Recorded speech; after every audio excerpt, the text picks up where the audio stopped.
Պատանի հանդիսատեսի թատրոնում մայիսի 14-ից սկսած գործադուլը պարալիզացրել է թատրոնի ու դերասանակազմի օրակարգը։ Թատրոնն անգամ վարչական գործառույթներում է դադարել 2 շաբաթ տնօրենին վաղաժամ հեռացնելու քաղաքապետի անհասկանալի որոշման պատճառով։ Ընդգծենք, որ Գոռ Մարգարյանը մայիսի 23-ից իր նշանակման օրվանից ոտք չի դրել թատրոն եւ չի հանդիպել իրեն գործադուլով դիմավորող դերասաններին։ Ավելին, Երևանի քաղաքապետի մամուլի խոսնակ Հայկ Կոստանյանն իր ֆեյսբուքյան էջում է հայտնել Պատանի հանդիսատեսի թատրոնի ժամանակավոր պաշտոնակատարի նշանակման մասին դեռևս 10 օր առաջ։ Էմին Թորոսյանը երկրորդ 5-ամյա պաշտոնավարման ցիկլներ սկսել անցած տարի տնօրենի թափուր տեղի մրցույթը փայլուն կերպով հաղթահարելուց հետո։ Տնօրենի պաշտոնանկության դեմ ընդվզող 100-ից ավելի դերասանական կազմը չի ընդունում եւ չի հավատում հրավիրատոմսերի բաշխման պատճառաբանությամբ Թորոսյանին ազատելու հիմնավորումը։ Եվ խիստ ուշագրավ է, որ X ժամկետի համար 1200 հրավիրատոմսերի նյութական վնաս հաշված Երևանի քաղաքապետարանը աչք է փակում մի ամբողջ մայիս ամիսը տապալած թատրոնի գործունեության փաստի վրա։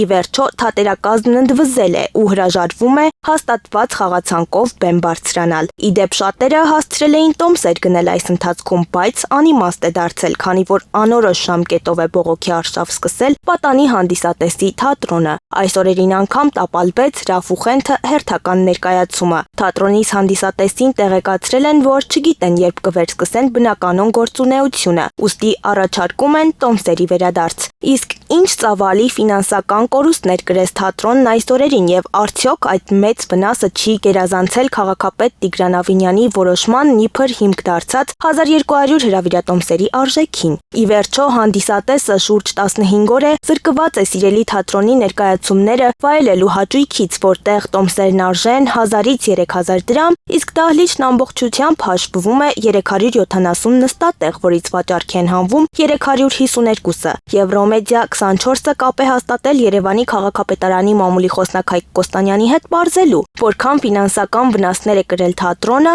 ինչու գործադուլ անող դերասանների հետ թատրոնի ժամանակավոր պաշտոնակատարը չի հանդիպել այս ժամանակահատվածում եւ ինչու է իր հրապարակման ու ժամանակավոր պաշտոնակատարի նշանակման միջև տարբերությունն այսքան։ Նորանշանակ տնօրենը առողջական որոշակի խնդիրներ է ունեցել, դրանով պայմանավորված նշանակումից հետո դեռ չի գնացել թատրոն։ Առաջիկայում արդեն տնօրենին կներկայացնեն, տնօրենը կներկայացնի իր ծրագիրը եւ արդեն բնականոնով կանցնի աշխատանքի։ Այս ընթացքում, երբ թատրոնի դերասանները գործադուլ են իրականացրել, թատրոնի կրած ֆինանսական վնասների համար ով է պատասխանատվության ենթարկվելու։ Այդ մասով ես կդժվարանամ, որ հստակ բան ասեմ։ Դուք մայիսի 13-ին եք հրապարակում կատարել ժամանակավոր պաշտոնակատարի մասին, բայց տեղեկացանք, որ ամսի 23-ին է ընդունվել որպես ժամանակավոր։ Ես հստակ բայց օր էի ասել, որ նշանակվելու է։ Ուզում եմ հասկանալ նման տարբերությունը ինչ է նշանակում, ինչու է։ Աննա ջան, ես հստակ որևիցե օր չեմ ասել, ես ընդհանուր իրավիճակից ելնելով ասել եմ, որ նոր մարդ է նշանակվելու, իր ծրագիրն է ներկայացնելու եւ ինչպես եւ հայտարարել եմ, նշանակումը հետագայում նաեւ եղել է։